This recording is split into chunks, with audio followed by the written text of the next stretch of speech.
اور یہ وہ مشرقی صوبے ہیں کہ جہاں پہ پہلے بھی پاکستان نے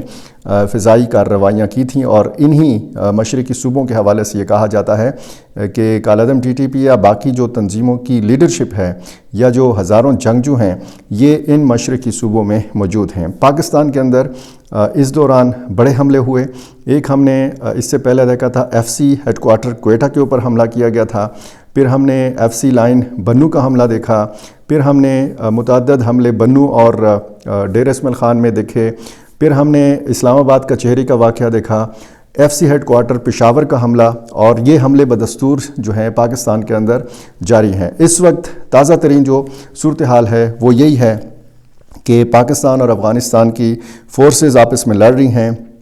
جانی نقصان کی اطلاع ہے، کتنے لوگ اس میں مارے گئے ہیں، کتنے لوگ زخمی ہیں۔ یہ ایک افسوسناک صورتحال جو ہے یہ سامنے آ رہی ہے، اور رات کے اس پہر میں جو آپ کو بتا رہا ہوں ہائی الرٹ پہ ہے زمینی افواج بھی اور پاکستان ایئر فورس بھی، اور یہ عین ممکن ہے کہ جو مشرقی صوبے جن کا میں نے تھوڑی دیر پہلے ذکر کیا ہے یہاں پہ کوئی نہ کوئی فضائی کارروائی بھی ہو۔ آپریشن کلین اپ کا باقاعدہ ایک پلان بنایا تھا پاکستان نے کہ اپنے مطلوب جو لوگ ہیں ان کو وہاں پہ ہٹ کیا جائے گا، اور پاکستان نے بار بار یہ بھی کہا ہے کہ ہمارا افغان طالبان کے ساتھ معاملہ ہے، ہمارا افغانستان کے ساتھ یا افغانستان کے عوام کے ساتھ کوئی معاملہ نہیں ہے۔ لیکن اس وقت جو صورتحال ہے وہ انتہائی الارمنگ ہے، انتہائی تشویشناک صورتحال ہے، اور جن دو سیکٹرز کے حوالے سے میں نے آپ کو بتایا، بادینی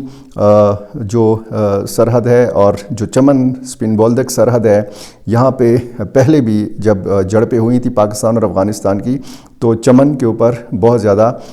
دو طرفہ فائرنگ ہوئی تھی، اور یہ ایسے سرحدی علاقے ہیں کہ جہاں پہ پاکستان اور افغانستان سے تعلق رکھنے والے جو قبائل ہیں یہ انہی سرحدی علاقوں میں آباد ہیں، اور جب بھی اس قسم کی جھڑپ ہوتی ہے تو ظاہر ہے کہ لوگ غیر محفوظ محسوس کرتے ہیں اور وہاں سے فوری طور پر نکلنا چاہتے ہیں۔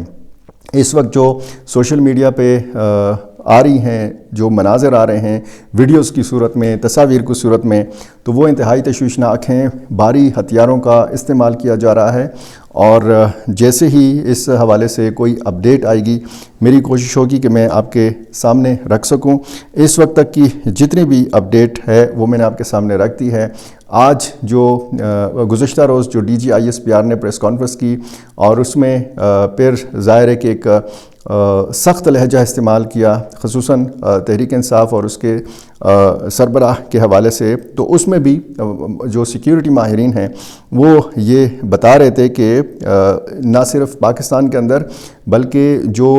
ایک دہشت گردی کے خلاف جنگ ہے یا جو کارروائیاں جاری ہیں ان میں بھی اب تبدیلی جو ہے یہ نظر آئے گی۔ اب صورتحال جو ہے کافی تشویشناک خبریں آ رہی ہیں پاکستان اور افغانستان کی فورسز کے مابین جھڑپوں کے حوالے سے۔ کچھ دن پہلے آپ کو یاد ہوگا، اگر آپ میرے ریگولر ناظرین میں سے ہیں، تو کرم کے حوالے سے بھی ایک خبر ایسی آئی تھی کہ بتایا گیا تھا کہ جی پاکستان اور افغانستان کی فورسز کے مابین جھڑپ ہوئی ہے۔ وہ پاکستان اور افغانستان کے مابین جھڑپ نہیں تھی، اصل واقعہ وہ یہ تھا کہ دو پاکستانی شہری جن کا تعلق بوشہرہ اپر کرم سے تھا، یہ کوئی 3 مہینے پہلے کسی قریبی عزیز کی شادی میں افغانستان گئے تھے، اور یہ واپس غیر قانونی طریقے سے واپس آ رہے تھے، پاکستان میں داخل ہونے کی کوشش کر رہے تھے۔ تو چونکہ کڑی سیکیورٹی ہے سرحدی مقامات کے اوپر، تو یہ پاکستانی فورسز کی نظر میں آ گئے، تو وہاں پہ یہ دیکھا گیا تھا کہ جی فائرنگ ہوئی، اور پھر ان 2 پاکستانی شہریوں کو جن کے پاس کوئی اسلحہ نہیں تھا ان کو پکڑ لیا گیا تھا، حفاظتی تحویل میں لے لیا گیا تھا۔ یہ بھی اطلاعات ہیں کہ جی مقامی آبادیوں کو بھی نشانہ بنایا جا رہا ہے، اور جو سرحدی پوسٹس ہیں ان کو بھی نشانہ بنایا جا رہا ہے۔ یہ کب تک یہ سلسلہ جاری رہے گا؟ ظاہر ہے کہ رات کے اس پہر اور اتنا دور اطلاعات تک رسائی جو ہے یہ بہت مشکل بھی ہو جاتا ہے۔ کچھ جو ہمارے ذرائع ہیں وہ یہ کنفرم کر رہے ہیں کہ جی اس قسم کی صورتحال ہے، ایک دوسرے کو بھرپور جو ہے وہ جواب دیا جا رہا ہے، اور دعوے بھی متضاد کیے جا رہے ہیں۔ ایک طرف سے بھی دعویٰ ہے کہ جی پہلا اٹیک ہم پہ کیا گیا، دوسری طرف سے بھی یہی دعویٰ ہے، اور پھر جوابی کارروائی کے دعوے کیے جا رہے ہیں۔ ذبیح اللہ مجاہد کی تصدیق آ چکی ہے پاکستانی سائٹ سے۔ جو بھی اس حوالے سے کنفرمیشن ہوگی، جو بھی اس حوالے سے تازہ ترین اپڈیٹس ہوں گی، میری کوشش ہوگی کہ میں آپ کے سامنے رکھ سکوں۔ بہت شکریہ۔